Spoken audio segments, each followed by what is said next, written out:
Bonjour les amis, bonjour. Cette semaine, je vous emmène à Mérida. Voilà la huitième chronique que vous suivez. Merci d'être toujours au rendez-vous. Mérida, le Master de Mérida, organisé par l'APT Padel Tour et son dirigeant Fabrice Pastor. Voilà les quatre joueurs qu'on va avoir le plaisir de suivre aujourd'hui. La paire brésilienne Giulianotti Flores. Giulianotti qui est le joueur au service actuellement, joueur de droite associé à Stefano Flores, donc le joueur de gauche. Ils sont numéro un sur le ranking de l'APT et ils sont opposés pour cette finale de Mérida au numéro 5, Pablo Egea, le joueur de droite en t-shirt orange, et Mathias Gutiérrez, son partenaire à gauche. Ah oui, la Giulianotti, il n'aurait pas dû venir intercepter cette balle au milieu. Il a ouvert tout son côté. Et bien sûr, Mathias, il ne s'est pas fait prier pour poser cette volée dans l'espace libre. On est au premier jeu de cette finale de Mérida. Et je vous laisse un petit peu découvrir ces quatre joueurs que vous connaissez peut-être pas, très peu connus en Europe. Ils ont un petit peu joué, bien sûr, sur le World Padel Tour. Mais voilà, pour ces joueurs d'Amérique du Sud, c'est parfois difficile d'aller sur le circuit professionnel et de faire tous ces voyages. Et grâce à l'APT Padel Tour, ils peuvent vivre de très beaux événements. On avait suivi Acapulco il y a quelques semaines, voilà Mérida. Et en 2021, beaucoup de nouvelles destinations avec l'Amérique du Nord également qui sont au programme. Allez, toujours Giulianotti au service. Pablo et Mathias, leurs adversaires, sont d'origine argentine. Voilà, donc quatre joueurs d'Amérique du Sud. Voilà, regardez un petit peu tous ces placements, encore une fois. La volonté des joueurs au filet de laisser les autres au fond en essayant que leurs balles ne sortent pas trop des vitres du fond pour les empêcher d'avancer et eux garder le filet. Et c'est un combat de Chiquita, donc deux balles dans les pieds, de lob pour faire reculer. Vous voyez que le soleil gêne. Voilà, à l'image actuellement, il y avait beaucoup de soleil ce jour-là.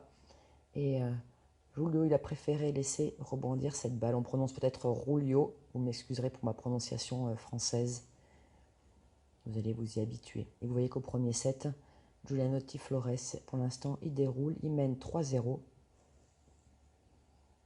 Et les deux Brésiliens sont plutôt tranquilles dans ce premier set. De nouveau au filet. Voilà, ça joue au centre. Ensuite décroisé. Et là, le superbe. Superbe volée de revers de Giulianotti qui sort en par 4. En par 4 parce que la balle sort au-dessus des limites du fond de cours et les fonds de cours mesurent 4 mètres de hauteur. Voilà pourquoi on appelle ça des smash par 4 au padel. Certains d'entre vous me disaient qu'il y a un lexique très spécifique au padel, et oui, hein, vous voyez, des chiquitas, les banderas, les vibora, les croquettes, mais ça c'est mon langage à moi. Et puis les smash par 3, les smash par 4. Voilà, beaucoup de termes, maintenant vous avez l'habitude de m'entendre les utiliser. Oh, la défense entre les jambes de Giulianotti, et là-bas Gutiérrez qui a glissé, une piste très glissante, hein. Vous allez voir de temps en temps les joueurs qui peuvent glisser sur leurs appuis, énormément de sable sur cette belle piste de Mérida. Et 4-0, donc double break pour les Brésiliens qui sont donc en t-shirt bleu tous les deux, avec la casquette bleue pour Stefano Flores. Vous voyez un petit peu sa glissade là. Et dès qu'on peut, vous voyez ces joueurs qui viennent lober, bloquer le centre pour Giulianotti sur cette première balle. Regardez un petit peu leur placement latéral, leur placement en profondeur. Cette balle, elle ne sort pas. Les joueurs pouvaient sortir sur ce match. Et vu que le smash par 3 n'est pas sorti, la tentative de Gutiérrez, son partenaire Pablo s'est fait avoir en restant un petit peu devant. Et il a pris cette volée dans les pieds. Il n'a pas pu l'enlever. Donc c'est vrai que quand votre partenaire tente un smash par 3, il faut avoir le réflexe de reculer en général rapidement, ou pourquoi pas venir complètement coller le filet, mais en tout cas pas rester entre deux os parce que vous allez souvent vous faire avoir si le smash ne sort pas et s'il est contré. Allez, voilà, encore une petite glissade ici pour Stefano qui finit sur le ventre. Oh, elle est superbe celle-là, on va la revoir au ralenti, la barrada. Donc c'est cette balle qu'on vient frapper après la vide du fond. On vient l'accélérer de haut en bas. Il faut la garder à peu près au-dessus de l'épaule, à l'image de ce que fait ici Stefano. La zone du centre, elle est superbe.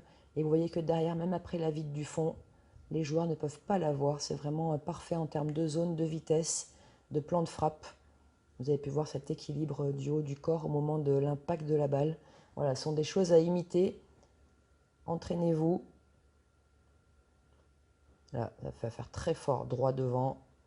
Voilà, le retour lobé était vraiment raté. Une offrande pour Stefano, qui ne s'est pas fait prier pour prendre la trajectoire la plus courte et la plus directe. Smash droit devant et 2 balles pour mener déjà 5-0 dans ce premier set. Voilà, c'est pour l'instant une démonstration avec énormément de fautes de la paire Gutiérrez et Chea. Je vous ai bien sûr pas mis les fautes directes, mais il y a souvent des retours, 1 ou 2 retours par jeu qu'ils ont déjà mis dans le filet. Et comme je vous le dis souvent, faire jouer une balle, même si un retour moyen, il vaut mieux obliger l'adversaire à faire un smash gagnant à l'image du point d'avant, plutôt que de ne pas le faire jouer de balle du tout. Et quelques fautes directes aussi de la part des Argentins. Donc ça explique un petit peu ce score-là de 5-0 déjà dans ce premier set. Et vous voyez ici le recul de Pablo qui a pris son temps quelque part. C'est des choses qu'on ne voit pas trop sur d'autres circuits. Un petit peu la différence peut-être entre ces joueurs et les meilleurs au monde. Cet impact physique qui est un petit peu moins dans les déplacements, dans les replacements. Et un langage corporel qui va se détériorer au fur et à mesure du match. Vous pourrez le constater dans le deuxième set. Ah oui, il avait bien collé ici, Mathias, mais ça n'a pas payé. C'était très très bien défendu de la part de Giulio, mais il a réussi quand même à s'en sortir. Et une balle de 7 ici pour les Brésiliens. Bien sauvé, bravo, par Mathias Gutiérrez, donc numéro 6 au ranking de l'American Padel Tour.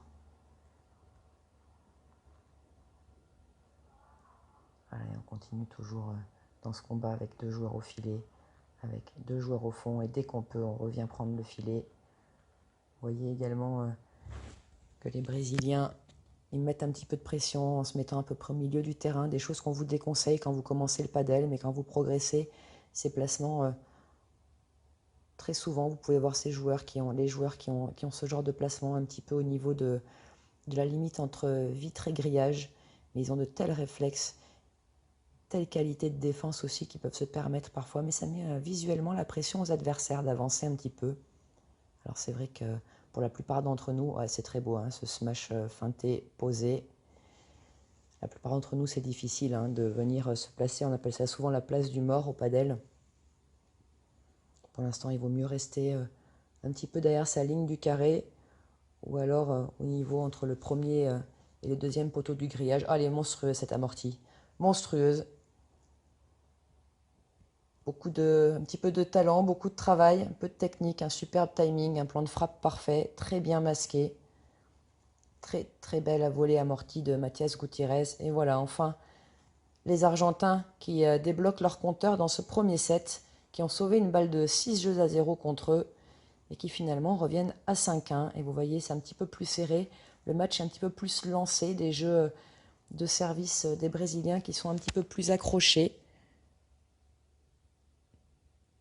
La barrada très bien sauvée de la part de Giulianotti au centre. Elle était très belle de Pablo. Voilà, et là par contre, smash par 3 du joueur de droite. Dans le padel moderne, le joueur de droite est amené à faire également des points gagnants sur ce genre de balle. C'est quelque chose qu'on ne voyait pas il y a 10-15 ans dans le padel forcément, mais aujourd'hui les joueurs de droite sont aussi des attaquants et doivent être capables également de finir le point. Oh, qu'elle est belle celle-là. Tranquillement, vous avez vu au milieu, ça part rebondi, vitre du fond, pareil, superbe zone, superbe vitesse, ça a l'air de rien, mais il faut s'entraîner à faire ce genre de balles qui rebondissent milieu du carré et sortent pas du tout de la vitre du fond. Voilà, 1 par 3. Les joueurs étaient autorisés à sortir sur cette finale à Mérida. Mais bon, celle-là, elle était difficilement récupérable. Mais vous allez peut-être voir un petit peu dans le deuxième set des sauvetages de smash par 3. Vous voyez, dès qu'ils peuvent, les joueurs qui sont très agressifs. Le smash en ligne droite est très souvent utilisé. C'est la trajectoire la plus courte, la plus directe. Et ça a surpris ici Julio. Allez, on est toujours donc dans ce premier jeu du deuxième set. Voilà, les deux Brésiliens qui sont au filet, les deux Argentins qui sont au fond. Et vous allez voir régulièrement des points qui durent, hein. On joue en bas, comme je vous disais, on joue en haut. Celle-là, elle est touchée, donc le point continue. Et Mathias, il a réussi à s'arrêter avant, mais très très bien. Quelle lucidité de Stefano ici pour poser derrière cette sorte de bandera croisée. Oh, qu'elle est belle celle-là. On l'a sauvée. On va la revoir au ralenti. La sortie de Rulio et Mathias derrière qui prolonge la trajectoire. Au de la main également au padel, hein. Vous en doutez, beaucoup de combats. C'est très mental, c'est très physique, tous ces allers-retours. Vous voyez encore une fois, je recule, je remonte, je suis lobé, je recule. Et là, il avait vu, hein, très bien, Mathias, il avait vu que Rulio, il s'était décalé un peu vers le centre, qu'il avait la trajectoire droit devant, de dispo. Il ne s'est pas fait prier. Les lobes chandelles, hein, très bon également à l'extérieur, qui gênent beaucoup les joueurs. Ça peut aussi permettre à votre lobe même de directement sortir en par 4 au-dessus des limites de fond de cours. On le voit régulièrement. Voilà, c'est raté. Oh, raté également le smash droit devant de Stefano Flores, l'homme à la casquette. Et du coup, Mathias, il a réussi à la contrer. Regardez là, il n'a pas réussi à faire revenir cette balle chez lui. Le rebond n'était pas assez proche de la vide du fond pour que la balle gicle vers le haut. Et donc, ils se sont fait contrer, les Brésiliens. Et vous voyez hein, cette fois, hein, donc comme je vous disais, un score beaucoup plus serré dans ce deuxième set. Voilà, pas de break pour l'instant. Petit Pablo qui a changé de t-shirt, attention, tout à l'heure il avait un t-shirt orange, maintenant il a un t-shirt vert, mais c'est toujours le même joueur. Il n'y a pas eu changement de joueur au milieu du match. Et Pablo qui a touché un nombre considérable de balles hein, dans cette finale. Les Brésiliens qui ont principalement joué sur lui.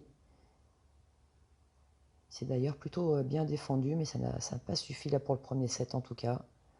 Vous voyez comme on joue un petit peu au chat et à la souris. Ah, elle était très très belle, hein, la défense de Rulio ici, qui a surpris Pablo, qui avait collé intelligemment le filet et qui n'a pas réussi. Et sa balle est allée toucher directement la grille et donc elle est faute. Parce que vous le savez sûrement, hein, mais je vous le répète, pour que la balle soit bonne, il faut qu'elle tombe d'abord dans les limites du terrain avant de toucher une paroi, quelle qu'elle soit. Voilà la règle de base du padel. Des banderas en haut, on joue en bas, on rejoue en haut. La vibora de Pablo, qui est donc ces smash un petit peu spécifiques padel. Ce ne sont pas des smash type tennis qu'on vient frapper.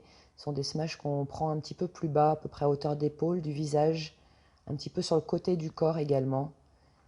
Et où la tête de raquette, en fin de geste, remonte en général vers l'épaule opposée. On met énormément d'effet, on essaye que la balle soit très basse et s'écrase. Vous avez dans ce point beaucoup hein, de bandera et de vibora. Ce sont deux balles qu'on ne joue pas tout à fait du même endroit et à la même vitesse. Mais c'est deux smash qui se ressemblent beaucoup. À part pour les experts et les professionnels qui font une grande différence entre les deux. Mais pour faire simple, je préfère vous dire que ça se ressemble beaucoup. C'est très beau, hein. Cette barrada volée de revers de Mathias, droit devant, c'était bien joué. Voilà, encore une fois, hein, ces smash dont je vous parlais, très spécifiques au padel, qui n'existent que dans ce sport. Va jouer en haut, de nouveau Pablo qui est sollicité. Souvent en extension, hein, ces smash, bandera, vibora. Vous voyez, les joueurs reculent et essayent, avec le saut, d'avoir la balle à peu près à côté d'eux, légèrement devant, mais surtout d'être capable de repartir, voilà, à l'image de ce que vient de faire Pablo, de repartir tout de suite vers l'avant. Le but étant encore une fois de garder le filet. Vous avez vu hein, physiquement, comme c'est très très fatigant ce genre de point. Pablo, ça fait 15 fois qu'il fait des vibora là-bas et qu'il revient derrière au filet. Voilà, là le lobe est un petit peu plus profond. Donc les Brésiliens, ils sont revenus. Très intéressant hein, tous ces placements. Vous avez vu. Oh, et ça reste dans le filet, le revers de Pablo. Regardez un petit peu comme ces joueurs bougent en latéral. On vient bloquer la ligne droite là ici pour Pablo. Et pendant ce temps, Mathias vient bloquer le centre.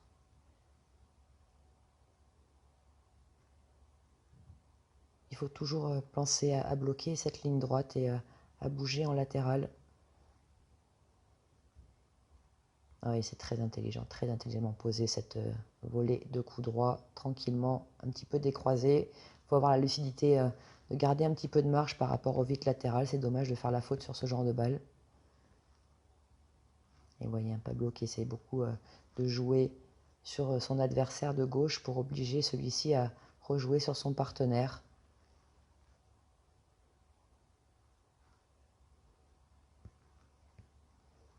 Voilà, je vous disais, au deuxième set, un match reste bien joué, énormément, beaucoup plus accroché qu'au premier. Le score, de toute façon, vous le dit, 3 partout, 30-A. Il y a vraiment eu bataille dans ce deuxième set par rapport au premier.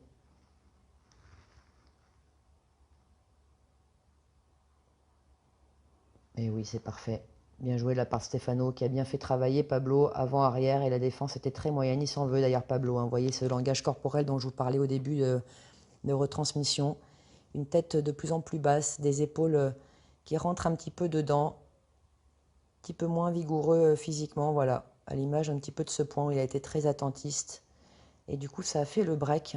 Et là, ça fait très mal mentalement aux deux Argentins. Break à 3 partout au deuxième. Et alors pour ceux qui auront la curiosité ou qui ont déjà vu ce match en entier, verrez un petit peu au niveau de la communication entre les Argentins, entre eux deux, entre Pablo et Mathias, donc le joueur au t-shirt vert et son partenaire. La communication à la fin du deuxième était pratiquement inexistante. Et c'est important de communiquer, je vous le dis souvent, mais c'est aussi important de soutenir entre les points. Et à l'image un petit peu de ce point-là, les Brésiliens, Stefano, Julio qui ramène. Encore une balle et toujours une balle. Et c'est toute cette différence à la fin qui fait que vous allez pouvoir gagner ce match ou alors laisser vos adversaires aller le chercher. Ce nombre de fautes directes, le fait de ramener toujours une balle. Il est superbe ce smash par 3, un des seuls du match de Mathias qui est capable de le faire et qu'il a très peu utilisé ou qui ne s'est pas senti peut-être ce jour-là de le faire. Et c'est une balle là pour revenir à 5-4, voilà, très tranquillement en fait, vous avez vu, il l'a vu, ici Mathias, voilà, il avait vu Julio qui était parti, déjà parti s'asseoir sur le banc, et il l'a posé, tranquille, smash feinté. Regardez l'agression un petit peu, cet impact du corps, du poids du corps dans leur volée qu'ils ont mis les Brésiliens ici, ça va vite. Voilà, les deux joueurs qui viennent au filet. Oh, elle est superbe. On va la revoir au ralenti. Le lob ici de Mathias, droit devant. En général, on lobe plutôt droit devant quand on est bloqué un petit peu vers sa vitre latérale. Là, il vient pourtant très bien bloquer la ligne droite. Vous voyez Pablo qui vient au centre pour bloquer l'angle croisé. Mais la barrada de Julio, elle est magnifique. Et voilà la première balle de match pour ces deux Brésiliens. Et ce sera un lob direct dans la vitre, donc avec une très belle victoire sans conteste, possible de la part de la paire brésilienne Julianotti Flores, qui ont très bien géré ce match avec un petit peu plus donc de fautes directes des Argentins, Pablo Egea et Mathias Gutiérrez, qui s'en voudront peut-être, mais qui auront sûrement leur revanche à prendre dès 2021. Merci à tous, à très bientôt. Au revoir.